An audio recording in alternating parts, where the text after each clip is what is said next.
반갑습니다. 겨울 가지 전정은 다 끝냈고 다시 부분적으로 빠진 부분만 체크하면서 가지도 잡아주고 또 전정이 안 된 부분은 다시 하고 있습니다. 아버지는 사과밭에 와가지고 항상 살아요. 그래서 저한테도 항상 얘기하는 거는 뭐냐면 농사를 잘 짓기 위해서는 밭에 와서 살아야 된다. 항상 그 얘기를 많이 하십니다. 그래서 저도 그렇게 깊은 뜻을 좀 본받아서 사과 농사를 잘 배우고 있습니다.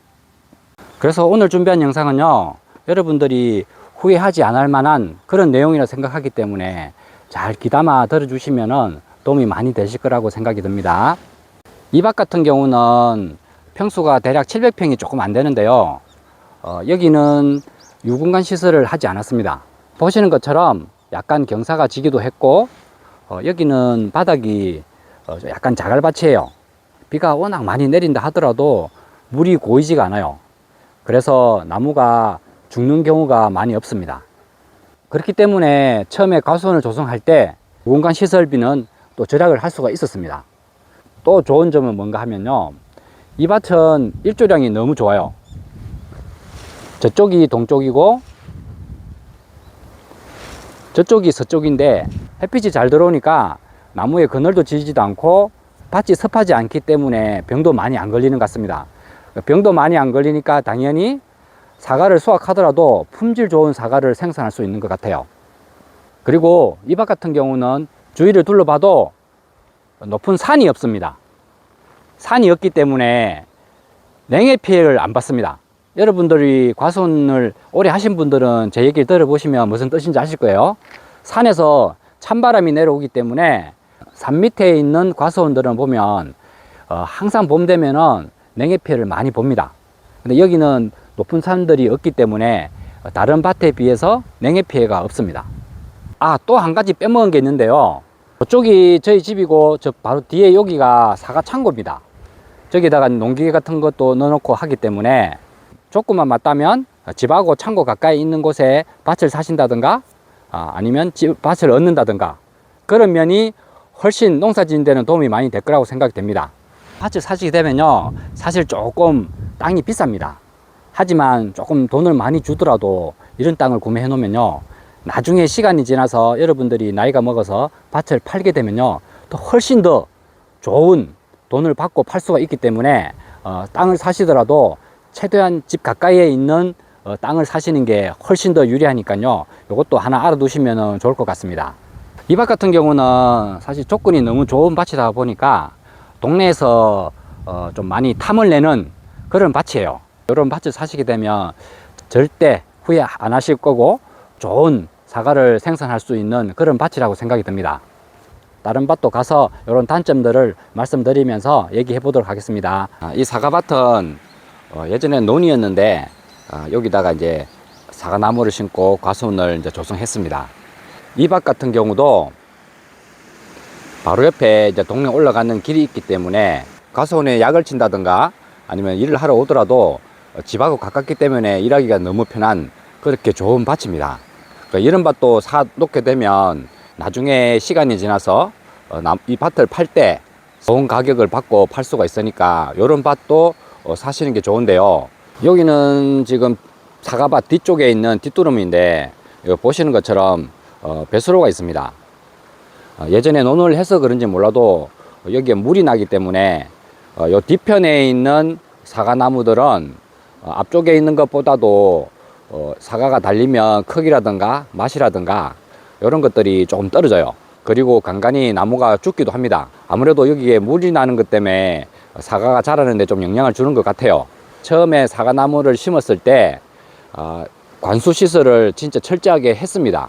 그런데도 좀 이렇게 부분적으로 나무가 죽기도 하니까, 그래서 여러분들이 논을 사가지고 거기에 과수원을 만들 때는 유공강 시설, 그러니까 물 빠짐이 좋게 진짜 신경 써서 하셔야 되지, 그렇게 안 하게 되면 나무가 계속 죽어가는 현상이 발생할 수 있습니다. 그리고 사과가 달리더라도 품질 좋은 사과가 안 달리기 때문에 진짜 철저하게 유공간 시설을 하셔야 돼요. 그러면 다른 사과밭도 가서 보도록 하겠습니다. 밭 같은 경우는 부사밭인데요, 저쪽에 보고 계신 것처럼 산이 있습니다. 다른 곳에 비해서 해가 좀 늦게 떠요. 그래서 착색이라든가 모든 면에서 조금 불리한 그런 밭이기도 하고요. 또 한 가지는 뭔가 하면 봄이 되면은 사과에 꽃이 피는데 저 산에서 찬바람이 내려오기 때문에 냉해를 많이 입습니다. 이렇게 된 밭도 산이라든가 주위 환경을 잘 살펴보시고 밭을 사신다든가 가손을 빌린다든가 할 때 이런 점도 주의해서 보시면 될 것 같고요. 이 밭 같은 경우도 마찬가지로 예전에 논이었는데 여기 같은 경우도 뒷두름에 이제 배수를 이렇게 만들어 놨는데요. 이쪽 편에 있는 이쪽 뒤쪽에 있는 사과나무도 마찬가지로 뭐가 몇 나무 죽는다든가 그런 현상이 있더라고요. 여기도 논이다 보니까 유공간 시설을 철저하게 다 해놨습니다. 해놨는데도 부분적으로 그렇게 좀 안 좋은 사과들이 생산되기도 합니다. 여기만 그런 게 아니고 이쪽에는 다 전체적으로 이렇게 계단식으로 논이었어요. 다 거기다가 지금 다 주인은 다르지만 사과나무를 심어서 과수원을 하고 있는데요.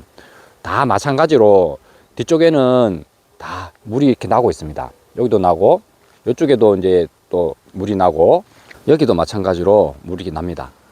다 논이다 보니까 물이 나니까 여러분들이 부득이하게 논을 사서 과수원을 만들 때는 조금 이쪽 편에 좀 간격을 둔다든가 유공간 시설을 좀 잘 해가지고 물 빠짐이 좋게 해서 가수나무를 심으면은 확실하게 도움이 많이 될 거라고 생각이 듭니다. 이 밭 같은 경우는 주위에 산도 없고 냉해를 안 입을 곳 같은데요. 아니에요. 여기가 냉해를 또 많이 입는 곳입니다. 그 이유는 바로 옆에 이렇게 물이 흐르고 있습니다. 이 물 때문에 냉해를 항상 입어요. 냇물 따라 내려가다 보면은 왼쪽 오른쪽에 보면은 가수원이 다 있습니다. 이런 밭 같은 경우도 나중에 이제 땅을 산다든가 또 빌린다든가 할 때도 주의해서 사야 되는 그런 밭 중에 하나입니다. 지금까지 말씀드린 것들이 여러분들이 땅을 산다든가 빌려서 과수원을 만들 때 꼭 체크해야 되는 그런 부분에서 말씀을 드렸고요. 또 반대로 이제는 땅을 사는 게 아니고 팔 때 그때 좋은 가격을 받고 팔 수 있는 방법에 대해서 알려드리도록 하겠습니다. 자, 이 밭 같은 경우는 동네 어르신이 이제 운영하시는 사과밭인데요. 사실 나무가 한 20년이 넘었습니다. 20년이 넘었다 보니까 좋은 사과를 생산하기는 힘든 그런 과수원입니다. 근데 하지만 이제 어르신이 연세가 많다 보니까 농사 짓기가 힘들어서 이렇게 이제 짓고 계시다가 농사 짓기가 힘들면은 이 밭을 파시겠죠. 그런데 나무가 오래됐다 보니까 땅값은 받을 수 있어도 과수원에 대해서는 제값을 못 받을 겁니다. 그래서 젊으신 분이라든지 또 나이가 드신 분이라도 농사 짓다가 뭐 부득이하게 이제 과수원을 팔게 되는 경우에는 이렇게 하셔야 돼요. 이 밭 같은 경우도 주인이 연세가 되게 많으세요. 여기가 지금 재식 3년차 되는 그런 밭입니다. 깨끗하게 밭을 정리 잘 해놨죠. 어르신이 농사를 이제 못질 형편이 되시게 되면 아마 이 밭을 팔 거예요. 그때는 아까 보여준 20년 된 사과 밭보다는 훨씬 더 좋은 가격에 사과밭을 팔 수 있을 겁니다. 그래서 혹시 제 영상을 보시는 분 중에서 연세가 좀 많으신 분들이 생각하시기는 그냥 농사 짓다가 그냥 나무도 오래되고 이러면 그냥 팔지 이런 생각을 하신 분이 많으실 거예요. 왜냐하면 조금 신경 쓰기도 힘들고 또 뭐 관리하기도 힘드니까 그렇게 하지 마시고 새로 나무를 싹 베고 정리를 해서 가수원을 이렇게 깨끗하게 만들어 놓으면은 나무 묘목값이라든지 자재비라든가 이런 거는 또 지원을 받을 수 있다고 합니다. 그래서 큰 돈은 들어가지 않을 거라고 생각이 되기 때문에 여러분들이 생각을 조금 바꾸시고 이렇게 과수원을 조성을 잘 해놓으면 나중에 이제 팔 때도 좋은 가격을 받고 팔 수가 있으니까 한번 생각을 다르게 해보시는 것도 좋을 것 같습니다. 지금까지 말씀드린 내용은 꼭 정답이라고 말을 하기는 어렵지만은요, 아버지가 평생 살아오시면서 경험하시고 느낀 점들을 다 이렇게 말씀을 드렸으니까요, 초농사를 지어보지 않은 그런 분들한테는 도움이 될 거라고 생각이 듭니다. 그러니까 여러분 올바른 판단 하셔가지고 땅을 구매하신다든가 파실 때 잘 하시면 좋을 것 같습니다. 오늘 준비한 영상은 이걸로 마무리 하도록 하겠습니다.